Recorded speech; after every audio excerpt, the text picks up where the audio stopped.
It took me 10 years, but I did it.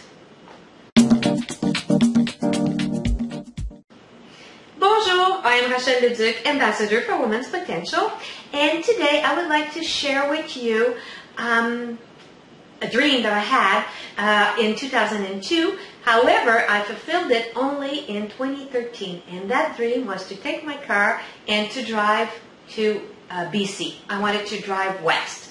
And when I decided to do that last year, I didn't have much money at that time. I didn't have the budget to go for a month's trip. And I said, how am I going to do this? So I decided to have a huge garage sale, which was very successful, and I raised $2,000. I said to myself, Rach, that's your budget for the trip, and that's it. And then I started thinking, I said, oh my God, how am I going to survive a whole month in my car with $2,000? That's not enough to pay for the gas, for the food, and also for shelter. How can I fix that? What can I do? What options are offered to me? And after thinking and talking out loud, I said to myself, well, I have a big community of people that follows me on Facebook, and I do also have my mailing group. Let's see what they can do for me. So I did an email to my community, and I sent it to everybody with my travel. And I said, okay, this day I'm going to be in this city, that city, that city.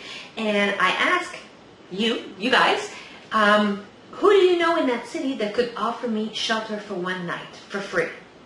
And oh my God, you would not believe everything that happened to me. Responses came in from everywhere, Facebook, email, phone calls. It was amazing. And I was able to schedule overnight pretty much all the way to BC, except for the first night. I was leaving Saturday, and it was Friday morning. I was talking with Sabrina, which had just started working for me at that time. She says, well, where are you going to sleep tomorrow night? I said, well, I don't know. I'm going to be in Sault Ste. Marie. I have no idea where I'm going to be sleeping. And she said to me, well, are you going to leave anyways, or are you postponing? I said, oh, no, I'm going. She said, but you don't know where you're going to sleep. It doesn't matter. I'm going. So the first thing that I did was to take action. I had put in my mind that even if I was scared and I didn't know where I was going to go, I was still going to go anyways. I had to take one step no matter what.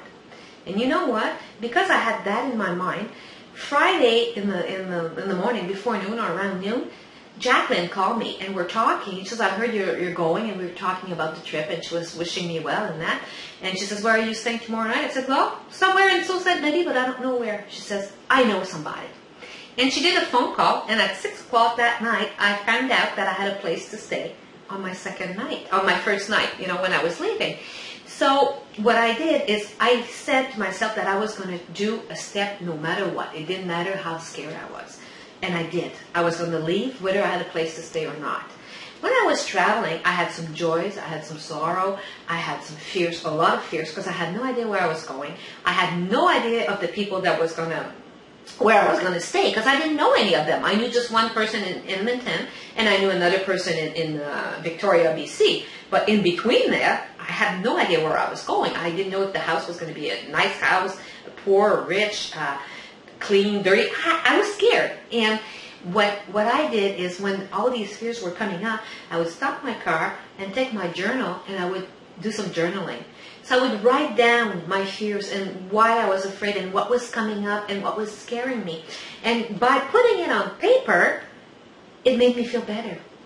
It released me. I felt more calm, and I knew I could trust the universe.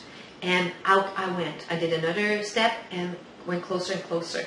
Every house that greeted me, every family that opened their heart and their home to me, it was amazing. And I had so much gratitude. So that is the third thing that I used to overcome my fear, was gratitude. Because I believe that once you are grateful for what you have, or for what you don't have for that matter, the universe will bring you even more beautiful things. So every night when I would go to bed, I would say, oh, thank you. Thank you for the amazing day. Thank you for not having an accident. Thank you for this beautiful family that is opening its heart and its home to me. So by being so grateful, I was not afraid, because I knew that the universe had my back.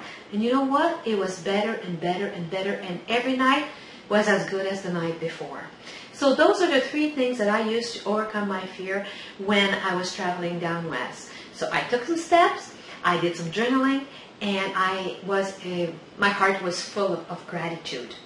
On that note, I decided to create a webinar, a free webinar where I will share with you my 12 keys to overcome fears. I've talked to you about 3 today, but there are more. So that webinar will be on July 14th, and I invite you to join me. It's free. It doesn't cost anything. You just come online. You could do it by phone or on the internet. There's a little button at the bottom of the blog. Just press on it. It will bring you to the page. Or if you're in the email, there's a little button there as well. And just sign up. And I'm sure that we're going to have a great hour together.